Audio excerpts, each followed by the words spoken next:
नमस्कार दोस्तों। आज हम आपके लिए लेकर के आए हैं Jaipur oil terminal fire explosion event जो कि हुआ था अक्टूबर 29 2009 को। दोस्तों, चलिए देखते हैं कि इसमें क्या गलतियां हुई और हम उसको कैसे सुधार सकते हैं। 29 अक्टूबर 2009 को जयपुर शहर के बाहरी इलाके में Indian oil corporation petroleum terminal में भीषण आग लग गई। आग 11 दिनों तक चली, जिसमें 11 लोग मारे गए और 280 करोड़ रुपए का नुकसान हुआ। इसके पीछे में एक बहुत ही छोटा कारण था जिसे समझना बेहद जरूरी है। यह जो वॉल्व आपके स्क्रीन पे दिखाई दे रहा है, इस तरह के जो वॉल्व्स होते हैं, इसकी वजह से ही उसमें नुकसान हुआ। इसमें जो वॉल्व है उसका नाम होता है हैमर ब्लाइंड वॉल्व, और ये बाकी वॉल्व्स के अमूमन जल्दी बंद और खुला जा सकता है। इसको खोलने और बंद करने की प्रक्रिया में जो गैस है वो बाहर आने के चांसेस होते हैं, लेकिन आजकल इसको आउटडेटेड मान करके बाहर कर दिया गया है। तो चलिए समझते हैं कि अभी इंसिडेंट में क्या हुआ। दोस्तों, जैसा कि आप स्कीमेटिक लेआउट में देख पा रहे हैं, एक टैंक और उसके बाद में एक एमओवी लगा हुआ था और उसके बाद में ये हैमर ब्लाइंड वॉल था। तो घटना वाले दिन पर टर्मिनल के ऑपरेटिंग स्टाफ, एक अधिकारी और ऑपरेटर मोटर स्पिरिट के पाइपलाइन हस्तांतरण के लिए टैंक तैयार कर रहे थे। टैंक को स्तर करने की प्रक्रिया में पंप की ओर जाने वाली टैंक आउटलेट लाइन पर हैमर ब्लाइंड वॉल्व से तरल के जेट के रूप में उत्पाद का एक बड़ा रिसाव होने लग गया। उन्होंने शायद ओपनिंग करने में गड़बड़ कर दी। पहले उनको हैमर ब्लाइंड वॉल को चेंज कर लेना था और उसके बाद में एमओवी को खोलना था, लेकिन उन्होंने शायद एमओवी पहले खोल दिया और बाद में हैमर ब्लाइंड का वॉल खोला, जिसकी वजह से वहां पर लीकेज हो गया।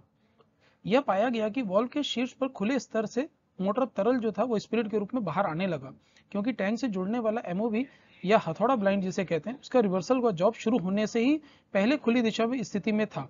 एक के बाद एक 3 कर्मी मौके पर गए और तेज धुएं के कारण बेहोश हुए। स्व यानी एससीबीएस सेट उपकरण और फायर सूट की अनुपलब्धता से तुरंत पूरी कार्रवाई करने में टीम को घटना को रोकने में असहाय दर्शकों के रूप में ही छोड़ दिया, क्योंकि शिफ्ट स्टाफ में से कोई भी उपलब्ध नहीं था और वरिष्ठ प्रबंधन साइट पर नहीं पहुंच सका।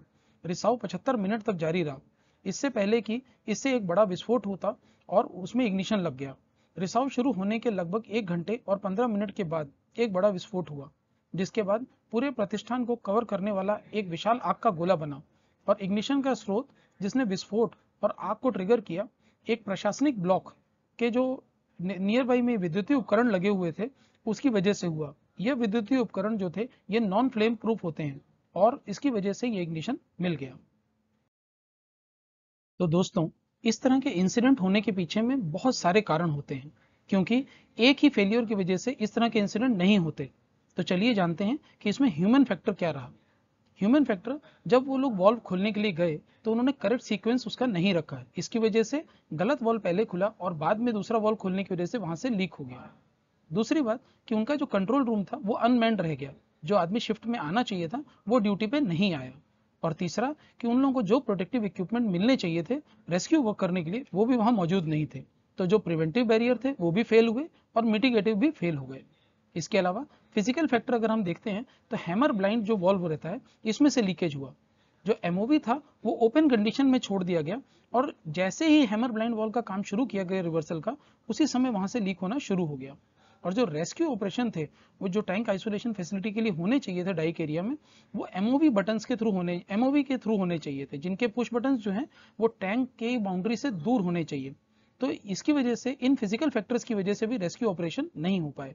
इसके अलावा जो ऑर्गेनाइजेशन है उसमें रिटन डाउन प्रोसीजर्स जो थे उनकी जिम्मेदारी बहुत सारी लोगों ने अपनी नहीं निभाई, जिसकी वजह से इस तरह के इंसिडेंट्स होते हैं।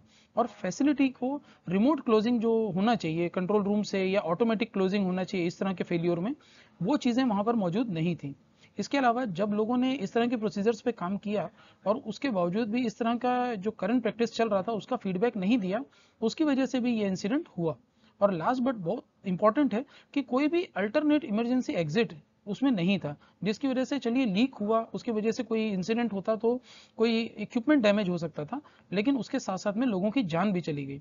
तो लोगों की जान सबसे इंपॉर्टेंट है। सबसे पहले वहां पर इमरजेंसी जो एग्जिट है वो डिसाइड होना चाहिए और अल्टरनेट इमरजेंसी एग्जिट, यानी कहीं पर भी हम काम करने के लिए जाते हैं वहां अल्टरनेट इमरजेंसी एग्जिट जरूर होना चाहिए। तो दोस्तों ये वो वजह थी जिसकी वजह से इस तरह के जो डिपोट होते हैं IOCL वगैरह के या बड़े बड़े डिपोट होते हैं, उसमें अगर कोई कंडीशन खराब होती है तो बहुत बड़ा हादसा हो जाता है। तो हमें हर एक छोटी छोटी बातों को भी ध्यान देना चाहिए और साथ ही साथ जो हमारा मैनेजमेंट है उस तक उसको पहुंचाना चाहिए, ताकि अगर कोई भी गलती हो जाए हमसे तो वो तुरंत उसको ठीक करवा पाए।